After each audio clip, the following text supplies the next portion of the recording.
السلام علیکم ورحمۃ اللہ وبرکاتہ۔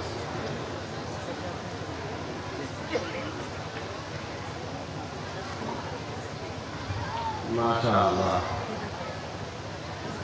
حضرت والا سلام کی اور جواب دیجئے، پورا کام ناظرین کا نہیں ہے، سلام کا جواب دیجئے، سبحان اللہ الحمدللہ ہمیں کہتے رہے، آپ حضرات بھی سلام کا جواب دیجئے اور وقفے وقفے سے سبحان اللہ الحمدللہ کہتے رہیے۔ مصطفیٰ والا کام ہماری امت زیادہ کرتی ہے، واجب کو چھوڑتی رہتی ہے۔ سلام کا جواب دینا واجب ہے، بیان ہے۔ بہرحال باضابطہ گفتگو شروع کرنے سے پہلے میں مبارکباد دوں یہاں کے نوجوانوں کو۔ نوجوانی کیا، جو جوان اور عمر دراز لوگ ہو گئے ہیں ان کی بھی میں خدمت میں مبارکباد پیش کرتا ہوں۔ زمانے کے بعد اس طرح کا ماحول دیکھنے کو نظر آ رہا ہے۔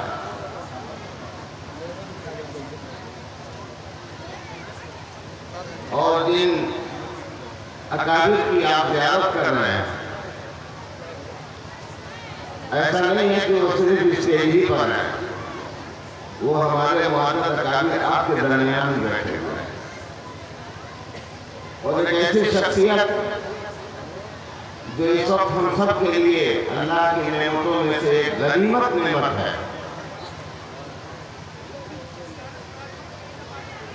یاد رکھیں وہ سفر کے قابل نہیں، لیکن کپتان گنج سے چل کر کے ہمارے درمیان اس گاؤں کے اندر آ چکے ہیں، اور مجھے تو امید اور یقین ہے کہ انشاءاللہ ایک ابھی تشریف لائیں گے، لائے جائے گا ان کو۔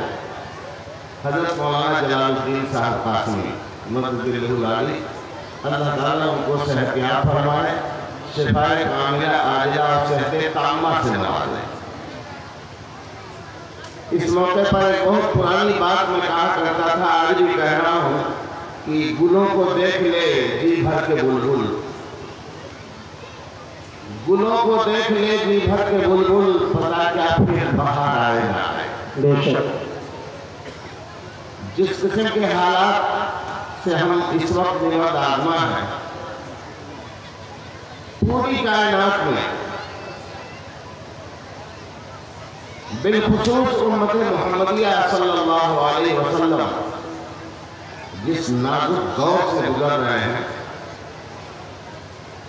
الامان والحفیظ، ہم سب کی یہی دعا اور برآراست سے فریاد ہے کہ اللہ اب تو کم سے کم اپنے حبیب کے صدقے میں اب اپنے قدرت کاملہ کا ظہور فرما، اس اقرار کے ساتھ کہ ہم مجرم ہیں، ہم گناہگار ہیں، سراپا گناہگار ہیں، اسلام کے احکامات کو سب سے پہلے غداری کرنے والے ہم خود ہیں، لیکن ہم لاکھ گندے صحیح پروردگار پھر بھی تیرے ہی بندے ہیں۔ اے اللہ آج پوری کائنات کے اندر پھیلے ہوئے بکھرے ہوئے امت محمدیہ صلی اللہ علیہ وسلم کے ایک ایک فرد کے اوپر اپنی نگہبانی فرما، آمین۔ غیبی نصرت نصیب فرما کر کے ان کو ایمان کامل کے ساتھ رہنے اور اسلام کے اوپر کاربند ہونے کی سعادت کو توفیق عطا فرما۔ آج جو اجلاس ہو رہا ہے، آپ کے سامنے بہت لمبا چوڑا بورڈ لگا ہوا ہے، اصلاح معاشرہ۔ یہ اصلاح معاشرہ، سماج سدھار، ہم نے تو اب تک یہی سمجھا ہے کہ مرض بڑھتا بڑھ گیا جو دوائی۔ جتنا اصلاح معاشرے کے اجلاس اور کانفرنس ہوتے گئے،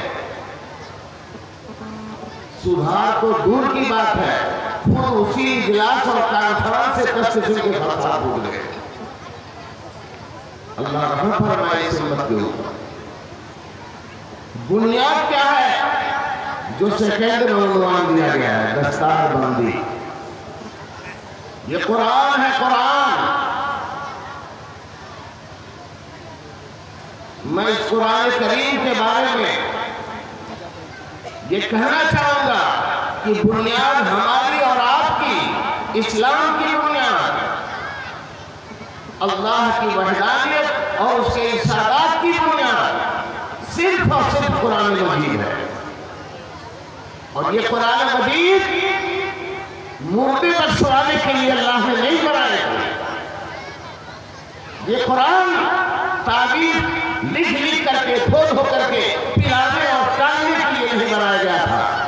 یہ قرآن اس لیے نہیں بھیجا اللہ نے کہ ریشم کے کپڑوں کے خوبصورت جزدان بنا کر سلنا ستاروں کا اس کے اندر چمک پیدا کر کے اور گھر میں اتنی اونچی کھوٹی پر لٹکایا جائے کہ بآسانی کبھی اس کا وہاں تک کسی کا ہاتھ بھی نہ پہنچ سکے. یہ قرآن ہماری زندگیوں کے رگ و ریشے میں اس کے تقاضے والے عمل کو داخل کرنے کے لیے کیا گیا تھا. یاد رکھیں، اگر یہ قرآن یہ مسلمان مضبوطی سے پکڑ لیا ہوتا، اس قرآن سے اپنا رشتہ مضبوط رکھا ہوتا، تو آج امت کی یہ حالت نہ ہوتی جس کے لیے آج فریادیں کی جا رہی ہیں. میری بات غلط ہو فوراً پلٹ کر کے میرے منہ پر مار دیجیے گا. اور میں ثبوت کہتا ہوں، شاعر مشرق نے یوں ہی نہیں کہہ دیا تھا کہ وہ چاہے عبیدہ ابن جراح ہو، خالد بن سیف اللہ ہو، فاتح قیصر و کسریٰ ہو، فاتح روم ہو، وہ معزز سے زمانے میں مسلمان ہو کر آج تم خان ہوئے تاریخ قرآن ہو. بے شک، بہت خوب.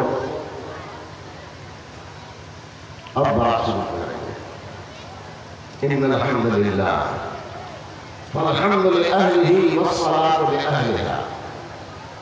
اما بعد فاعوذ باللہ من الشیطان الرجیم. بسم اللہ الرحمن الرحیم.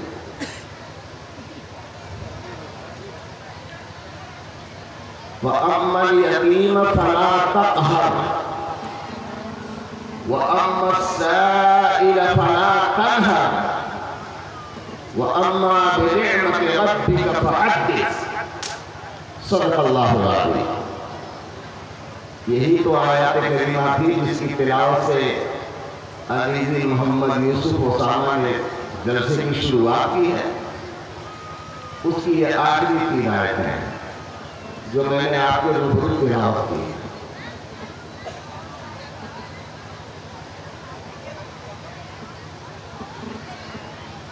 آج تھوڑے سے وقت میں جسارت کر رہا ہوں، بہت زیادہ خوش فہمی میں مت رہیے گا کہ مجھ سے پہلے نوسر صاحب نے جو منقبت بیان کیا ہے میں اس کے اوپر کھڑا اتر جاؤں گا. ایسا بھی نہیں ہے، لیکن اپنے انداز سے جو ہمیشہ میں بچتا رہتا ہوں، الگ اعلان کیا کرتا ہوں سچی باتیں، الگ اعلان کیا کرتا ہوں سچی باتیں. چور دروازوں سے آندھی نہیں آیا کرتی. بے شک.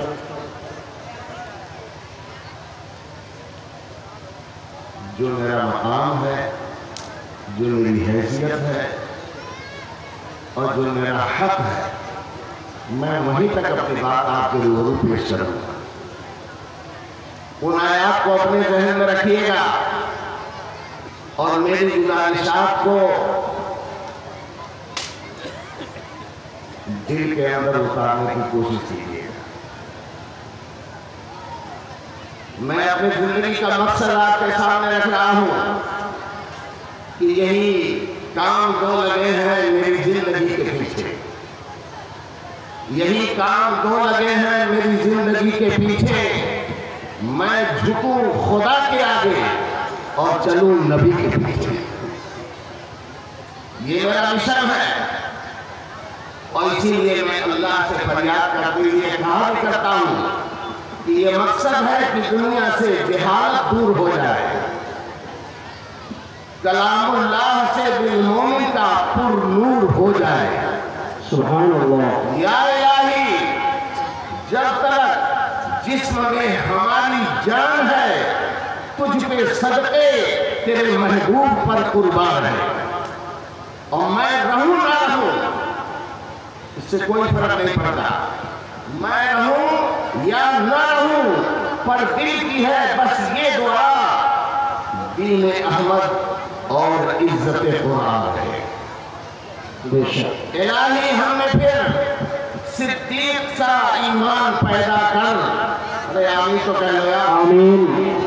الہی ہم میں پھر وہ صدیق سا ایمان پیدا کر، عمر فاروق سا پھر کوئی جلیل انسان پیدا کر، رگے تحریک کٹ جائے دمے عثمان پیدا کر، علی المرتضیٰ شیر خدا کی شان پیدا کر۔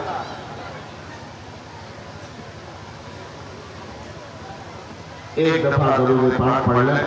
اللہم صلی علی سیدنا محمد وبارک وسلم کلما عدد ذکرہ الذاکرون، وصلی علی سیدنا محمد وبارک وسلم کلما غفل عن ذکرہ الغافلون۔ یہ حضرات علماء کرام بخوبی واقف ہیں، ایک بہت ہی نیالی شخصیت ہمارے قابل کی لسٹ میں آتی ہے، جن کا نام نامی علامہ عامر عثمانی صاحب، بڑے مطلب مدار اور بڑے محقق قسم کے انسان تھے۔ انہوں نے شعر کہا ہے، جلدی سمجھ میں نہیں آئے گا مگر اس کو محفوظ کیجیے گا۔ انشاءاللہ۔ حضرت نے فرمایا ہے کہ ہزار جدت ترازیوں کے مزاج بدلا کرے زمانہ، ہزار جدت ترازیوں کے مزاج بدلا کرے زمانہ، مگر یقیناً رہے گا عامر مزاج باطل وہی پرانا۔ بہت خوب، بے شک۔ اس شعر کو کہہ کر حضرت نے فرمایا یہ اس زمانے کی بات ہے جب ہندوستان کی آزادی کی تحریکیں زور و شور پر تھی۔ انہی تحریکوں کے اندر فانوس بن کے جس کی حفاظت ہوا کرے، وہ شمع کیا بجھے جسے روشن خدا کرے، اس شمع الہی کو بجھانے کے لیے نااہلوں نے، جاہلوں نے، کم وقتوں نے، ظالموں نے کوئی کسر نہیں چھوڑی تھی۔ انہوں نے اس وقت کے حالات کا تجزیہ کرتے ہوئے بڑی قیمتی بات بتائی ہے۔ میں اپنے مختصر سے وقت میں اس چیز کو آپ کے ہاں امانت چھوڑ کے جا رہا ہوں۔ حضرت نے فرمایا کہ قرآن کریم جس کی خوبیاں ابھی ہمارے ناظرین جلسہ بیان کر رہے تھے، جن کی خوبیوں سے آپ بھی بہت حد تک واقف ہیں، علماء کرام کوئی ایسا نہیں ہے جو ان کی خوبیوں سے واقف نہیں ہے۔ یہ ناچیز اس کے اوپر بہت زیادہ کلام تو نہیں کر سکتا، لیکن حضرت کے تجزیے کے زمرے میں وہ جو چیز عرض کرنے جا رہا ہوں اس کو میں درخواست کروں گا کہ آپ لوگ امانت سمجھ کے قبول کیجئے اور غور کیجئے اور سمجھنے کی کوشش کیجئے اور فیصلہ کر کے رکھیے۔ حضرت نے فرمایا کہ کوئی نئی بات نہیں ہے، جب سے قرآن نبی کریم صلی اللہ علیہ وسلم کی ذات پر اترنا شروع ہوا، نزول قرآن سے لے کر کے تکمیل قرآن تک کی یہ بہت بڑی حقیقت ہے، اور میں تو بڑے فخر سے کہتا ہوں کہ یہ قرآن کی صداقت کی یہ سب سے بڑا اعجاز بھی ہے کہ جب سے نازل ہونا شروع ہوا تکمیل قرآن تک ہمیشہ باطل اس کے مقابل کھڑا رہا، اس کو جھٹلانے کی اور اس کی تردید کرنے کی اس کے اوپر بے جا اعتراضات کرنے کا سلسلہ چلا رہا ہے۔ جا بجا آپ کو اعتراضات آتے ہیں، قرآن سے اتنی آیتیں نکال دینی چاہیے جو انسانیت کے خلاف ہے، جو مرالی کو ہوا دیتے ہیں، ان نااہلوں کو بتائیے اور قرآن کی صداقت کو پہلے آپ قبول کیجئے، قرآن کی سربلندی کو پہلے اپنے ذہنوں میں بسائیے، پھر دوسروں کے سامنے اپنے کردار کا نقشہ جو رکھیں گے تو باطل کبھی آپ سے آنکھیں ملانے کی بھی جرات نہیں کر پائے گا۔ فرمایا کہ قرآن کو صفحہ ہستی سے ختم کرنے کے لیے، اس کو ملوث کر کے طرح طرح کی چیزوں کی آمیزش کر کے اس کو غلط سمجھانے کے لیے باطل ہمیشہ کوشش کیا، مگر جو حقیقت میں اعلان کر رہا ہوں سن لیجیے، نزول قرآن سے لے کے تکمیل قرآن تک ہمیشہ اللہ نے اس قرآن کے ذریعے سے سربلندی، سرفرازی اپنانے والوں کو مقبولیت سے نوازا، اور وہی ایک دوسرا پیر بھی ساتھ ساتھ چلا آ رہا ہے، مسلسل چلا آ رہا ہے۔ جن لوگوں نے قرآن کے اوپر نقطے نکالے، اعتراض کرنے کی کوشش کی، اس وہاں پر باطل کی سرنگوئی بھی ہوتی آ رہی ہے۔ حق اپنی جگہ پر قائم ہے اور باطل اپنی جگہ سے فنا ہوتا جا رہا ہے۔ آپ بلا وجہ پریشان ہو رہے ہیں، اصل تو یہ ہے کہ اعتراض آدمی وہی کرتا ہے جس کو بات سمجھ میں نہیں آتی۔ ان پڑھ لو، جاہل کسی کے لو، اچھا آپ جاہل کس کو کہتے ہیں؟ ہمارے معاشرے میں جاہل کہا جائے گا وہ جو ان پڑھ ہو، گنوار ہو، جس کو تہذیب و شعور کا کچھ پتہ نہ ہو۔ قرآن اس کو جاہل نہیں کہتا، قرآن اس کو جاہل نہیں کہتا، قرآن جاہل اس کو کہتا ہے جو غریب نہ ہو، بہت امیر عمرہ ہو، جو ان پڑھ نہ ہو، بہت بڑا پروفیسر ہے، بہت سے بڑے بڑے ایڈوکیٹ ہیں، ججز کے کرسی پر کھائے بیٹھے ہیں۔ جاہل وہ لوگ ہیں جو اپنی بات منوانے کے لیے حق دھرمی پر تلے ہوئے رہتے ہیں، حق ہو یا باطل ہو اس سے ان کو کوئی بحث نہیں۔ ایسے لوگوں کو قرآن نے جاہل قرار دیا۔ آپ یقین کرو قرآن پر جتنے لوگوں نے اعتراضات اٹھائے ان کا یہی حشر ہوا، وہ جاہلوں کا طبقہ ہے۔ اور آپ کیوں پریشان ہیں؟ آج تو ٹی وی پر ڈیبیٹ دینے کے لیے، اچھی اچھی جگہوں پر بیانات دینے کے لیے جو آپ کی طرف سے مسلمانوں کا کینڈیڈیٹ بن کر کے جاتا ہے وہ خود مہا جاہل ہوتا ہے، اس کا کوئی دین دھرم نہیں ہوتا۔ وہ آپ کی طرف تعلیم ہے، قرآن پر ڈیبیٹ کرنے کا ہے، زبان سڑ جائے گی اس حدیث کی۔ قرآن ایسی چیز نہیں ہے۔ قرآن اللہ تعالیٰ نے اتارا ہے، اللہ کی کتاب ہے۔ اللہ خود ارشاد فرماتے ہیں نحن نزلنا الذکر وإنا لہ لحافظون، ہم نے اتارا ہے، ہم نے پیدا کیا ہے، میری ذات سے ملا ہوا کلام ہے، جیسے میری ذات پر غضب اللہ انمٹ ہے، اسی طریقے پر میرے کلام کی تاثیر بھی کبھی کم نہیں ہونے والی۔ ارے جس وقت قرآن اترا تھا اس وقت بھی اور آج بھی جب تنہا محمد رسول اللہ صلی اللہ علیہ وسلم اس کی دعوت لے کے نکلے تھے تب بھی قرآن اسلام کے حقانیت وہی تھی، اور آج ان کے کروڑوں فالو کرنے والے ہیں، کروڑوں کے نام پر کلمہ پڑھنے والے ہیں۔ تو ان کی کثرت کو ایسے اسلام کی خوبی نہیں یاد رکھیے گا، اسلام کی خوبی ذاتی ہے، قرآن کی خوبی اپنا ذاتی کمال ہے۔ وہ تنہا تھے تب بھی وہی تاثیر تھی، آج لاکھوں کروڑ لوگ ہیں تب بھی وہی تاثیر ہے، اور انشاءاللہ قیامت تک وہی تاثیر قائم رہے گی۔ انشاءاللہ قرآن خدا کا